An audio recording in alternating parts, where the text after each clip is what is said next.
Hi, Kate here from Sewing to Overlocking, and welcome to the classroom.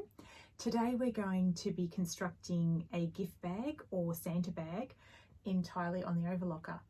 So the large size bag, which is what I'm making today, it looks something like this with a drawstring in the top. So it makes it nice and easy, nice and big, so you can put lots of gifts in. But of course with a bag like this, you can adjust the size to anything that you might be wanting. So you could make it larger, or you could make a smaller fabric gift bag just as easily by adapting the instructions that I'm giving you. So today I'm going to be working with the sizes that are on the website. So if you go to sewingtooverlocking.com, you can download and print out these notes, and that will give you the requirements, the preparation and the method step by step. But I will be making one of these as we go today. So let's get started. So here we are in front of the overlocker. I've done all the preparation work and we're all ready to go. So if you have a look on the notes, you'll see in the preparation here, it gives you the sizes that we need to cut the fabric to.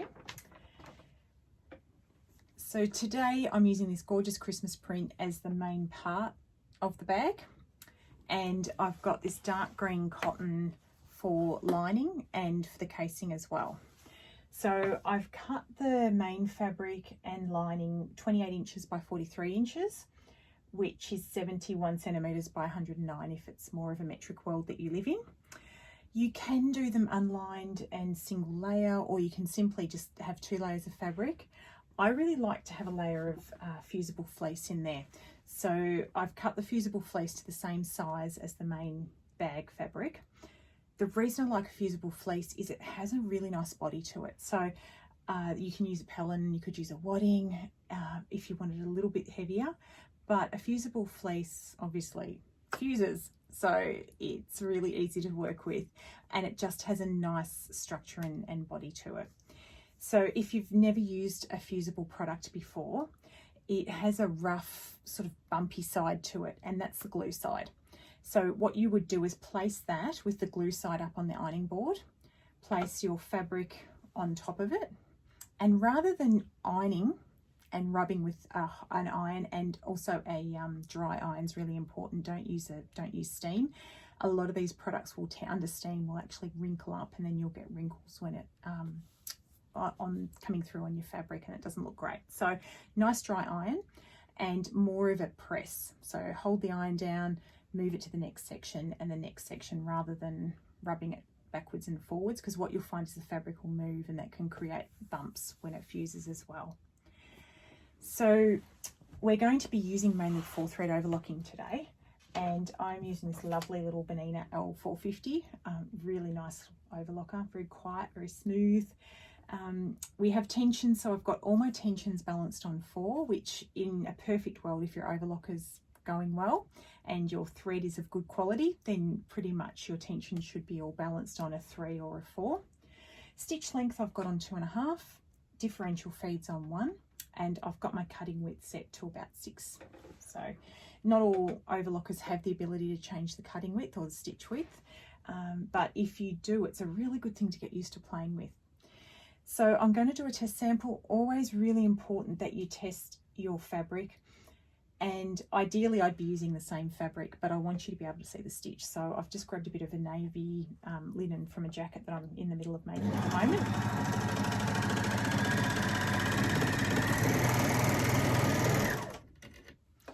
So I've got my 4-thread overlock all nicely balanced there. When you're using your overlocker to construct, really important that when we open the seam up, that we don't get what we call a grin line. So a grin line would mean that when you open the seam, you get a whole lot of, like, what would, in this case, it would be white teeth showing. So it would be like a ladder looking stitch.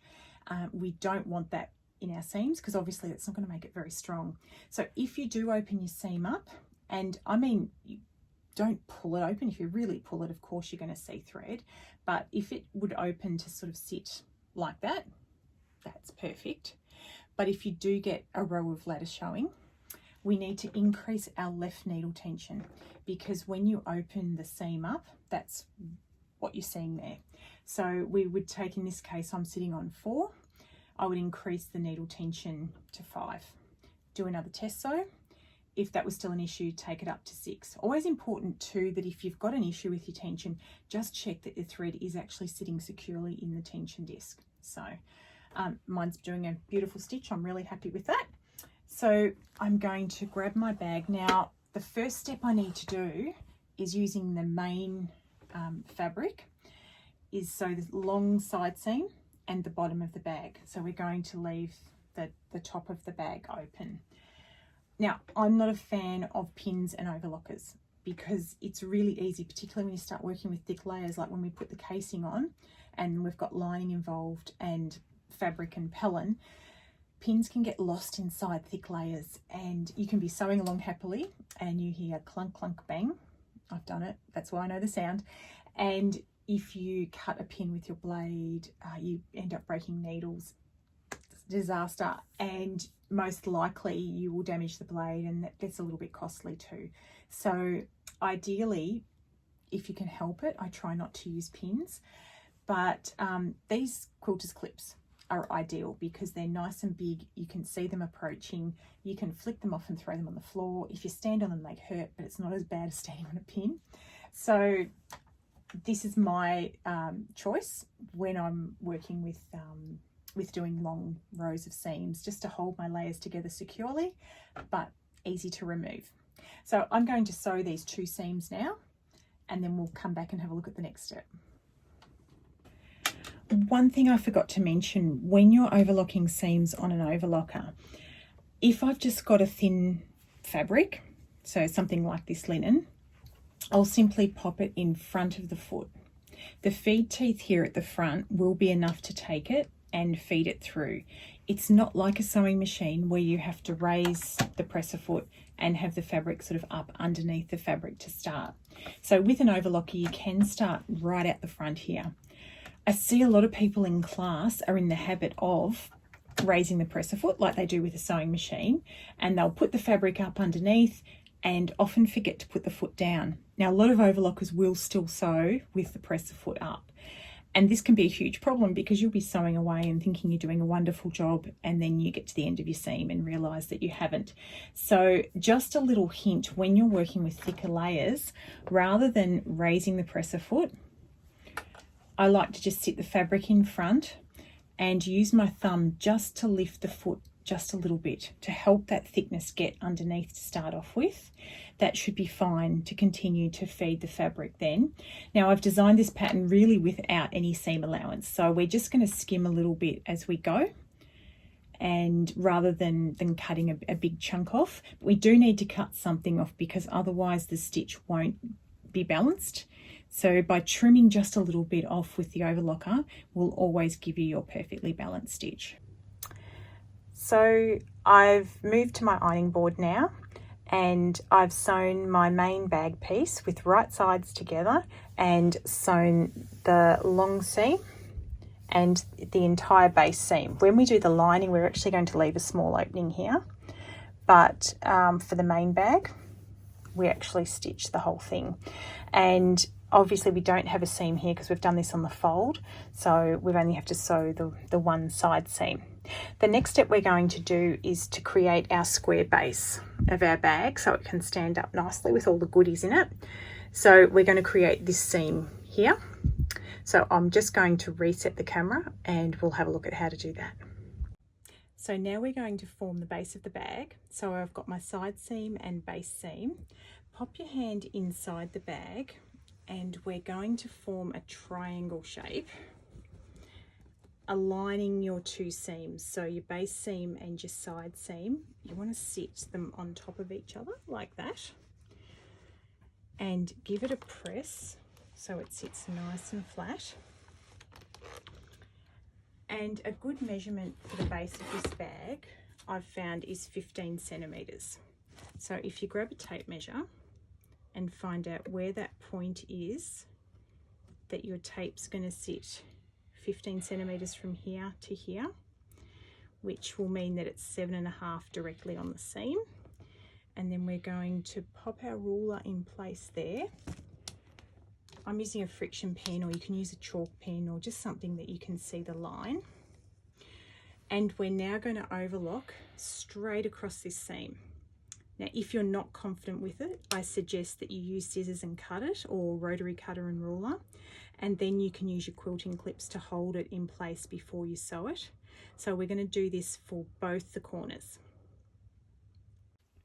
So I'm back in front of the overlocker and I've got both of my corners marked with my friction pen.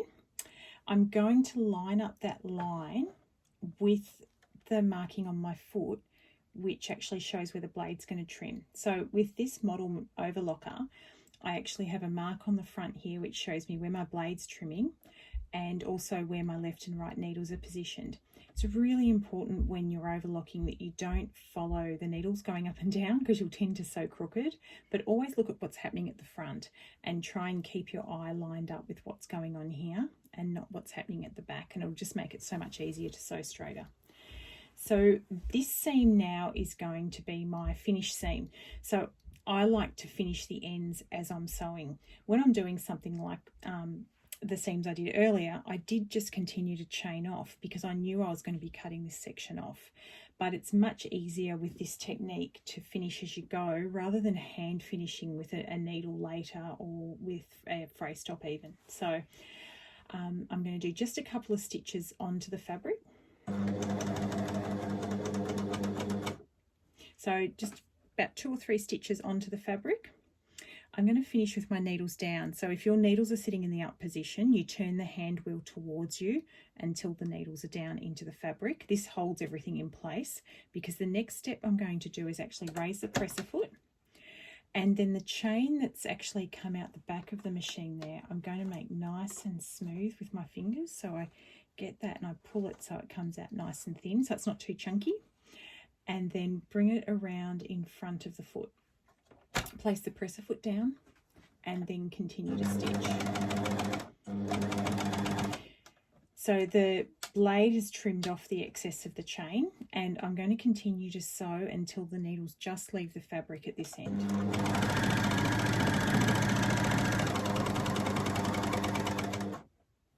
So the needles have just come off the fabric. I'm going to raise my raise my needles to the highest position.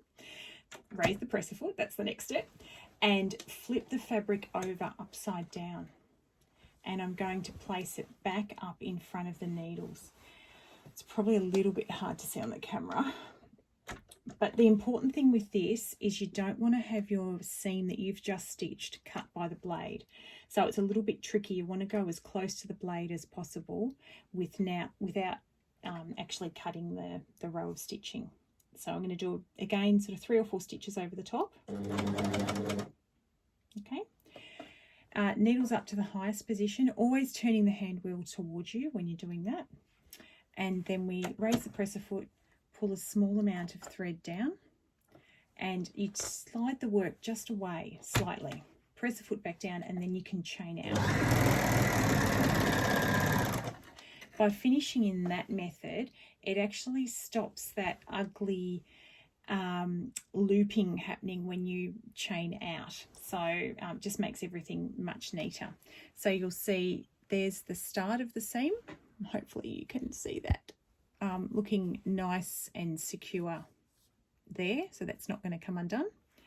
And then the end of the seam as well is finished nice and securely. That chain there, I can actually just cut that off, and it's no issue whatsoever because the end of your seam's actually back here and it's all finished beautifully. So I've sewn both my triangle pieces to form the base of my bag. I've turned it through the right way and I've given it a press, and it's now sitting aside because I'm working on the lining and the casing. So I'm changing my threads over to the dark green. You can always tie your threads on and take them through. I get so many people coming to class who are so scared about threading their overlockers, and it is okay to tie them on and draw them through. With this particular model, Benina, great thing about it is if you are going to do that step, by simply raising your presser foot lever, the tension discs open, and it makes it much easier for the threads to travel through. If you have a machine with round tension discs on the front, raising the presser foot isn't going to make any difference, or even some of the ones that have the inlaid tensions, when you raise the presser foot, it doesn't change. So with those machines, you need to take your tension back to 0. So you'd alter all your 4 tensions, and then I always draw them through by hand if you're going to tie them on. Never try and sew them through.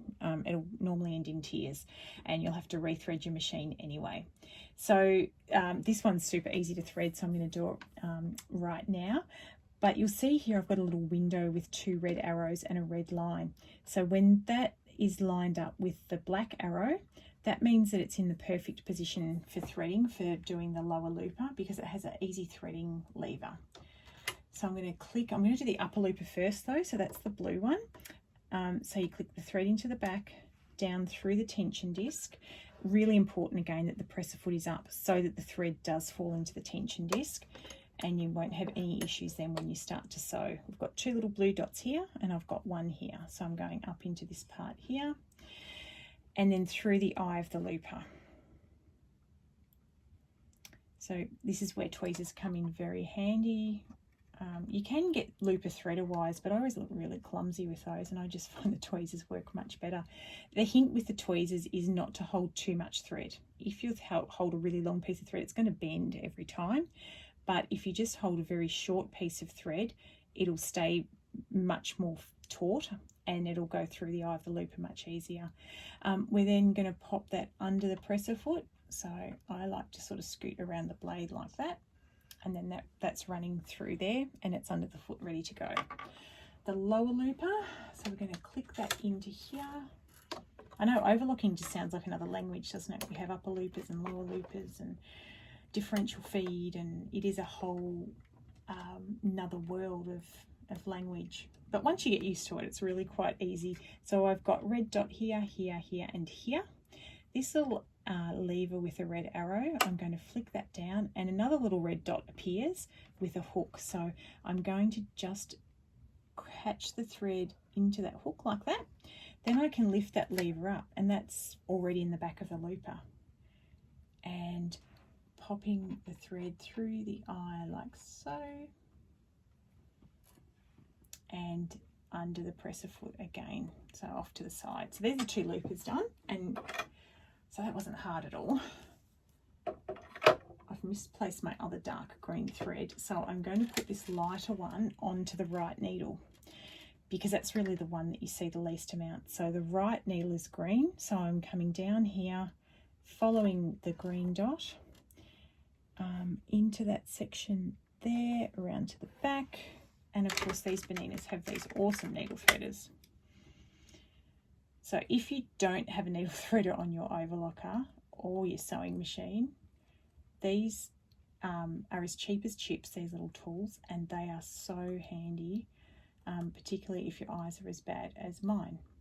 So I'm just going to push that through, and then you grab the loop of the thread with a little hook and it takes it through. So there's the right needle done. Now I'm going to do the left, up here, into here, and we're going to follow the yellow dots. So I use one of these machines with thanks to Know How Sewing Essentials. So you can always get in touch with them or your local Bonina dealer if you are looking for a new overlocker, because these machines are just amazing to use. And for some reason I've caught that into my thread, so I'm actually just going to cut that and take it through, because my right needle thread's decided to get caught in that there. Okay, so get that out of there and start again. So really important when you're threading an overlocker, and I could have cut that and edited it, but it's good to see that even we have issues sometimes. So what had happened, the right needle thread decided to get caught across into that left position. But always important that you're not pulling your threads backwards through your machine. So that was why I cut the thread there and took it through before I rethreaded the left needle. And we're going to go into here, and again grab your needle threader and we give them a little poke, and that goes through. That little hook we can pick it up with, and needles are threaded. So again we're going to pop the threads under the foot and off to the side like that. Pretty much the same settings. So my tensions are all on 4, my stitch length's on 2.5, and my differential's on 1. I'm going to close up the door. The first thing I'm going to do is sew my long side seam on my lining, and then I'm going to sew the base. I'll just stop the filming while I sew the side seam, and when it comes to sewing the base, I'm going to jump back on again because I want to talk to you about leaving the base bit open. So I finished my side seam. Now I'm going to sew the base, but I need to leave an opening so we can turn our bag through. So again, we're going to have to sew our base pieces, again our little triangles. So I'm going to start by stitching.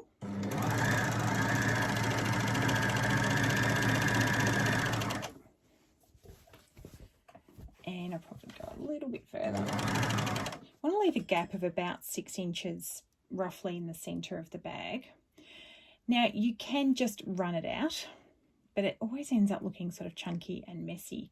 So a much neater way of finishing when you're jumping off or when you're going to jump back on the seam is to have your needles up, you raise your presser foot and grab just a small amount of needle thread. So you can use your tweezers to pull that down if you like. And we're just going to gently slide the work away from the needles. And then we're going to continue to stitch, which is just making chain. But see how that finishes straight off the edge like that? Try and get close to the camera. And you don't have that big sort of ugly chain runoff happening. So we're going to start again by making sure the needles are in the highest position and positioning our work up underneath. Again, leaving a gap of around about 6 inches.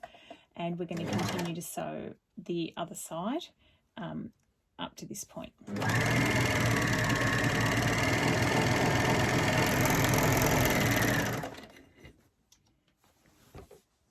So there's my base of my lining done, and I have this little opening in the middle, which we'll finish when we've finished the bag and we've turned it all through. I'm going to do exactly the same step that I did for the base of this one. So putting my hand inside the bag, running it along the side seam, pinching it out to make my triangle shape, and lining the side seam up with the base seam so it's all level. Give it a little press. I'm going to overlock straight across there and the other side, and then we'll come back and do the casing. So I've finished the base of the lining, and now I'm going to prepare the casing pieces. So these pieces are cut 6 inches by 43 inches. So you cut it the same width of the bag and 6 inches wide, and right sides together. I've got my clip here holding it all in place. I'm just going to sew along this short seam.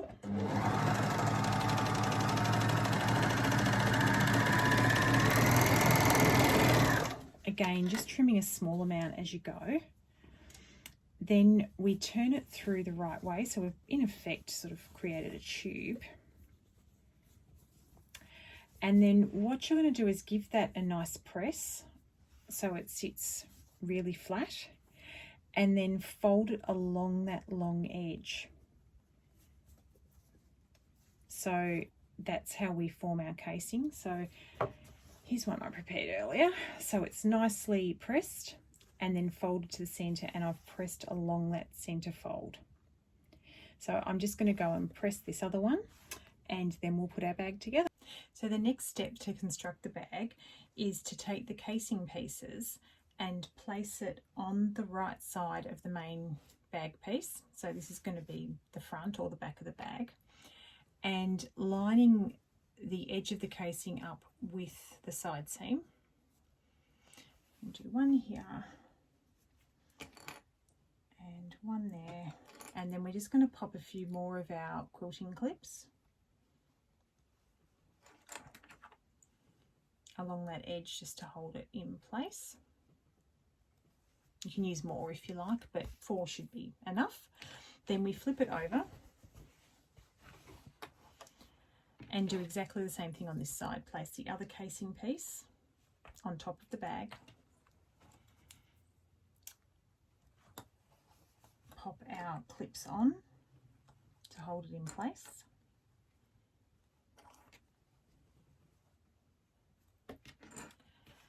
And then we take our lining, and the lining we haven't turned through to the right side yet. So we've still got our seams on the outside, which means the inside is the right side of our fabric.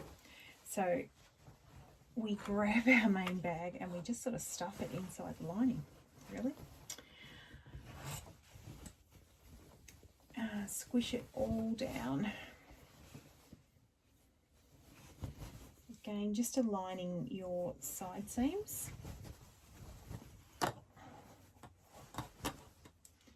So right sides together, and then what we can do is transfer the clips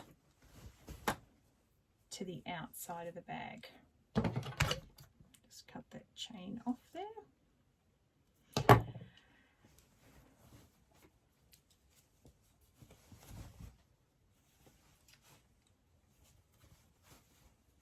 And just move the clips from the inside to the outside to hold it all in place.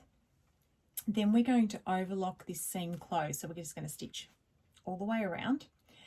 Now, really important thing with your overlocker, once you start sewing through lots of thicknesses, sometimes they can really struggle. So it's important to know that you've got the right size needles in. So if you've got size 11s in and you're trying to get through this sort of thickness, it may struggle a little. So check that you've got 14 needles in your machine. The other thing to look at is the presser foot pressure. So on most overlockers, if you have the ability to adjust the presser foot pressure, it's going to be positioned on the top here. If I just move my camera to there. So I've adjusted this. It was set to M for medium weight, and I've taken it up to H for heavy. Depending on the type of overlocker you have, it may be a dial on the top and you turn it down for more pressure up to release the pressure. So with those, a lot of it's sewing by feel. That's one of the things I love about these. You know exactly what you're working with as far as your presser foot pressure goes. So by popping that up to H for heavy, that will actually go through your thicker layers much easier. So I'm just going to sew that seam now, and then we'll look at the next step. Okay, so I've sewn my seam all the way around.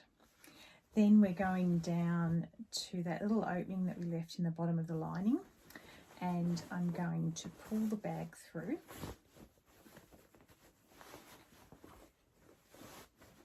This is where it's important that you've left about 6 inches, otherwise you can really fight to get it all through. And our gorgeous main fabric appears with the casing on top, and then we can just pop the lining inside. So if you like, you can also cut a piece of template plastic the size of the base and put that in at this point, so that'll give it an even more structured base if you wish. I like to leave it fairly soft. So the last, that little opening that's inside, you can take it and fold your edges right sides together and simply pop it back under the overlocker and overlock those seams closed. Or you can go to your sewing machine and just top stitch on the sewing machine, or hand stitch if you're more of a hand sew person. But yeah, that's up to you how you wanted to finish that little bit. And then we just need to put our cord in to finish. So for this size bag, I have a piece of cord 1.2 meters. The old safety pin trick. And we start from one side and feed that edge through. With such a large casing, it makes it reasonably easy to feed the cord through. Or you could have, you know, a bodkin, all those wonderful threaders that you can get to take it through, depending on how thick your cord is as well. So we pull that through all the way to the edge.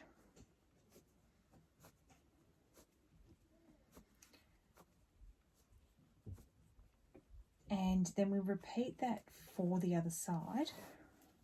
So that end's popped out there. If I take my safety pin out and put it into the other end of the cord, we're going to run that through the other side of the casing.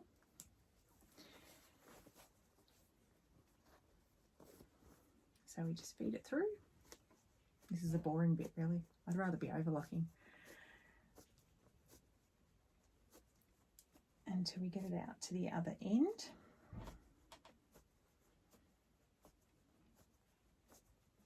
So you can do a single draw cord or the double. I really like a double. I think it looks better, finishes it off a little bit better. So once we've got those through, I'm going to remove the safety pin. You will need to finish the end of the cord somehow. So depending on the type of cord, you can, some of them you can actually burn with like a cigarette lighter to sort of stop the end fraying, or you could just use some glue even to seal it or fray stop. So once you've tied a knot, you can do a toggle. You can finish it with those lovely little hanging plastic things that you can put over the end. So it's up to you how you want to finish it.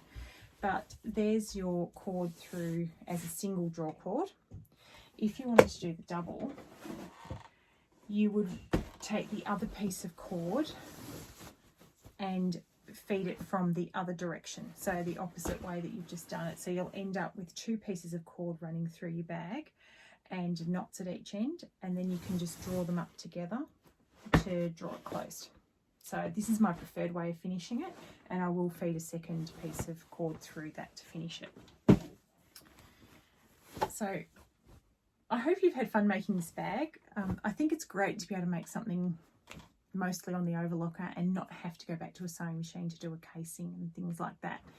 The smaller gift bag version, this one I didn't line it even. I just left an overlock seam on the inside, because you might have some pretty fabric around that you don't really know what to do with, and it might be enough to make a little gift bag. So all you really need to do is work out the size of whatever you're putting in it, wrap a tape measure around loosely, and allow for obviously your seams. So usually about 6 millimeters is what you would add to your seams. If you're doing 2 seams, obviously it's going to be 12 millimeters, but if you're only doing 1, you just have to add the 6. And as far as the depth of the base goes, it's just a matter of working out how wide you want that to be. So we were working on 15 centimeters for the larger bag, but if you've only got a small parcel in there, you might make that smaller. It might only be 10 centimeters or even less. The casing size will be whatever the finished width size of your bag is. And I think the 6 inches works really well because it gives you sort of just under 3 inches finished. And or you could add more if you want. You could embroider names, you can get all crazy and embellishing fabric if you like. So I'd love to see what you create with this pattern that I've designed. You can send me any pictures of anything you make through my socials, which is Facebook and Instagram, or to Kate at sewintoOverlocking.com. So thank you for joining me in the class. Have fun with this pattern, and hopefully I'll get to do a class with you very soon. Bye for now.